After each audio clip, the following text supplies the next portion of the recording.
Well, and I think that's a great segue into your section. So you are a dietitian, I am. specifically a pediatric dietitian. So what inspired you to specifically work with kids?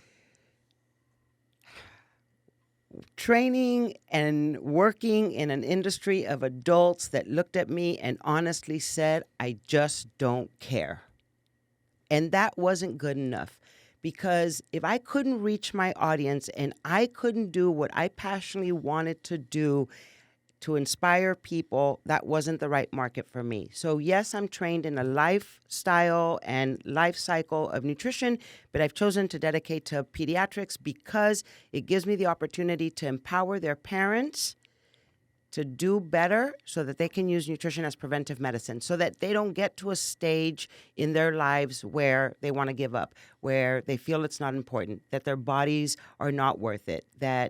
So pediatrics is really my passion for that, for the reason that it will give them the opportunity, the stepping stone in the right direction to take pride in how they nourish their bodies. Oh my God, So that's so real. Let me just tell you something. One of my clients, I just got a text from his 13-year-old son using his dad's phone that his dad passed away. The dad is 3 years younger, was 3 years younger than I am. Not the picture of good health. And I had talked to him a few times about it, and he didn't care because culturally, that's how he was raised. And so what you're telling me is you're telling parents, if you don't care about yourself, you should care about your children. Absolutely. And now, in this particular case, it's too late. Absolutely. And I have to read a text from a 13-year-old coming from his dad's phone. Yes. So I have a story to say on that. You know, in my 22 years of practicing pediatrics, I will never forget a single father. He referred to me by a pediatrician, and I only knew this child from the information that was sent to me to review, to prepare for the visit. And I could see that for the age and for the height, the weight was way off. So in my mind, I was preparing of how to approach. Now, I always take into consideration that really it's the parent that I'm addressing, not the child, because the parent has all the control.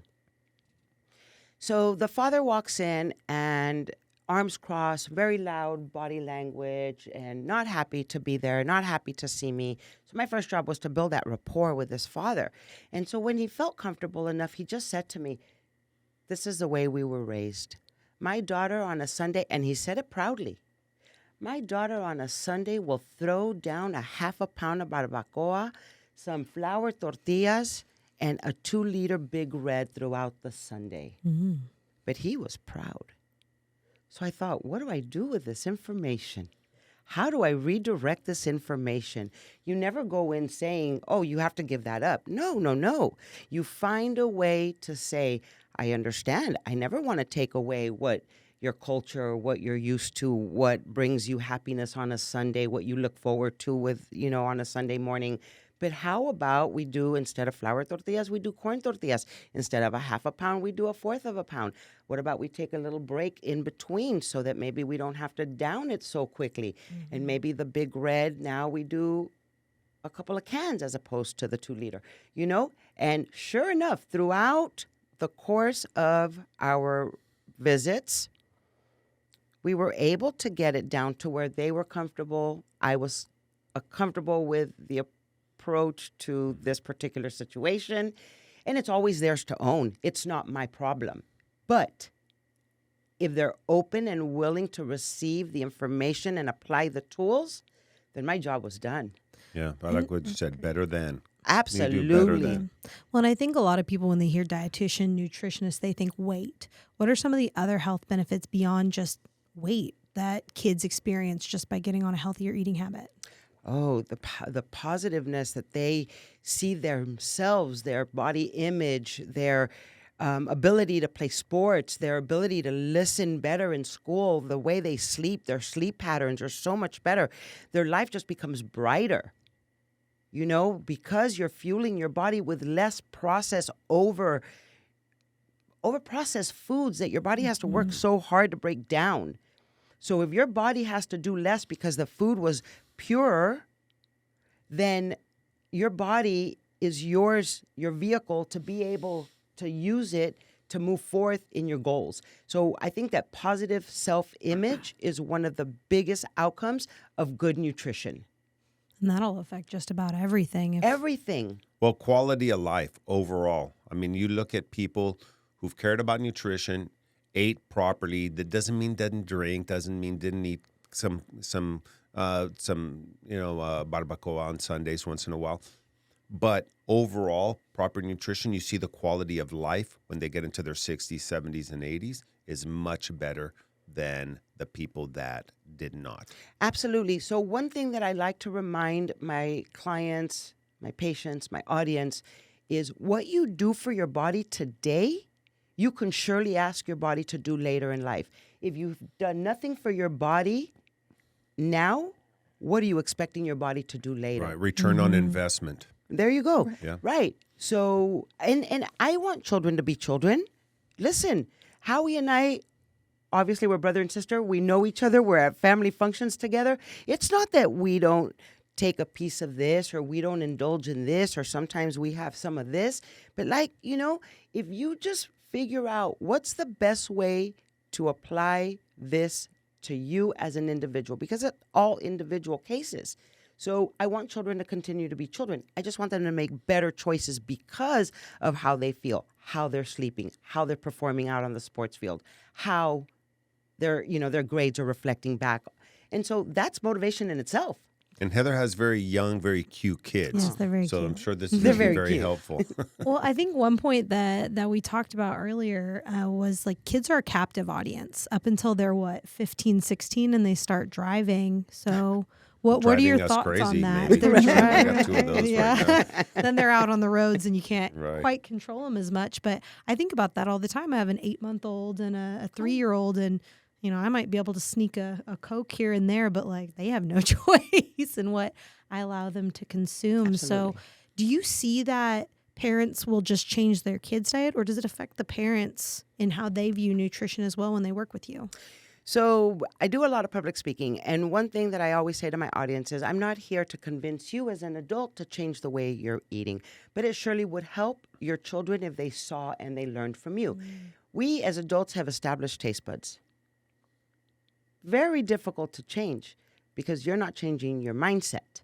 Now, maybe as a young kiddo, you didn't like a certain vegetable and you've tried it now as an adult or you still don't like it. Then you choose not to give it to your child because you don't like it. So this is where I step in and I say, listen, don't cheat your children out of their virginized taste buds, right? Taste is learned. So if you would like to give them the empowerment, then it's your obligation to introduce it. Absolutely, because not all Mexican kids automatically like arroz and frijoles and all that stuff. It's what you trained them to do. Last night, I 2 nights I did Mexican Heritage Night at my house. So I went and got taco palenque. But, I got the sirloin. I got the things that were the least fatty. You know what they wanted? They wanted burgers. But you know what? I knew if I came home with rice, beans, tortillas, and frijoles and carne, they're going to eat it. Absolutely. And they loved it. You know what I mean? And so you're right. We're normally as parents applying our likes and dislikes and passing them on to the next generation. Well, I saw Amanda laugh a little bit. What is the food that your children don't eat because you don't like them? Because I definitely have one. Well, I was thinking a little bit too about the captive audience thing, and I want to catch up with you in about 10 years because I have a 12-year-old daughter, and I was just thinking she won't eat barbecue sauce. My son won't eat anything. Just bizarre things. But I was thinking too that children always they're influenced by their parents, and that my kids' own poor eating habits, if I'm really being honest, Sure. I know where they came from. And it's your husband, for sure. Absolutely. Of course, their father, for sure. No. But that was what I was really thinking was it is the parents. And I think that's why that's so cool that that's where you focus as well in coaching them. But I think that applies to everything in life. You know, people would say to me, how come you don't make your bed? I'm like, because my mother didn't make me make my bed. Mm-hmm. You know, so Right. why are you this way? Because that's the way my mother was. Yeah, it's hard to get a new habit when you've had ones ingrained for your entire life. we You have to we be become our subconscious. parents as much as we don't want to. We become our parents. Right. Look at us all grimacing Every here. time, every time. I Yeah. hear my mother's voice come out of my mouth. But Amanda, I like what you said about the kids, because I had easily 10 or 15 theories about how things were going to be when I had kids. Yeah. And then I had kids, and my theories changed. And then once my kids became teenagers, and I have 3 of them, a tween and 2 teens, now I'll have a whole different set of theories, you know? But none of the original theories made it, and none of the, when they were little theories made it. So I'm just basking in the glow of You do- like, they do the love best. us. Do We the are best you rock can. stars. do the best you can. Because I just want to keep being friends with you until about Right. 11. But that's They why we wanna need see the advice. change. That's why we need advice from experts, because then it kind of puts us on notice. Hey, pay attention to this, right? Well, we Mike all- Child will listen to an expert before they'll listen to me. Oh, but That's- yeah, I think that's pretty common in most environments, right? Because they're used to us always being there, getting away. You know, children are made to manipulate their parents from day one. Listen, they cry, we give them something to suck on. They that didn't help, we change their diaper. Right, That we didn't pick help, 'em we give them. up. Right. Yeah. So, that evolves and becomes our comfort as well, knowing that they're at a reach, you know, at a touch where we can reach them.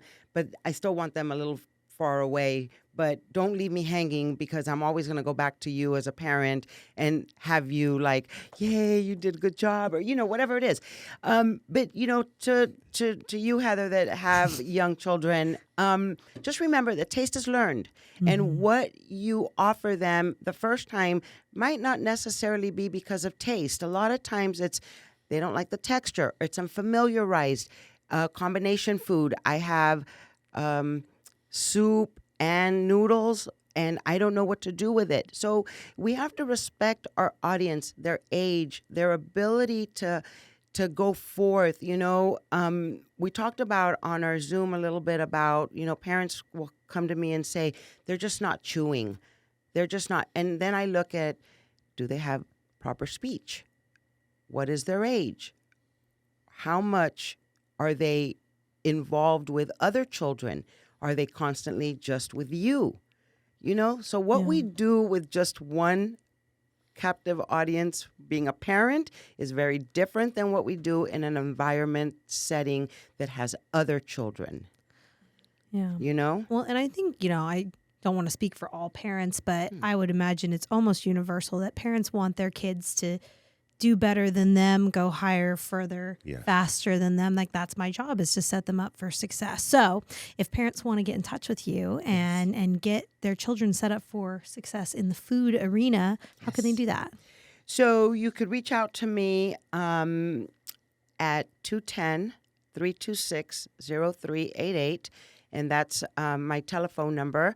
Or you can send me a an email at Tirza with an 8 at the end @gmail.com. I love it. It's dangerous because that's a conversation. we could go all day. TIRZ, the number 8 TIRZ. at gmail.com. Yes. TRZ Thank you, 8 Howie. at Yes. Okay, and if I can gmail.com. give you some advice, don't get them to start liking sushi, because when they're older, They'll they're going to like spend the a ton of expensive money. stuff. Yeah. Okay, great. So get them to like inexpensive but nutritious Oh, food. I caught my husband giving my daughter watermelon with black olives the other day, and I didn't say anything, but I was like, oh my gosh, why? Why that combo, man? Because it's salty and sweet. Salty and sweet. That's Yeah. why. He did it. That's why, definitely. Next why I week, have it's him. cottage cheese with ketchup. Yeah. Oh, she's definitely put ketchup on gross stuff before. I'm just like, whatever, kid.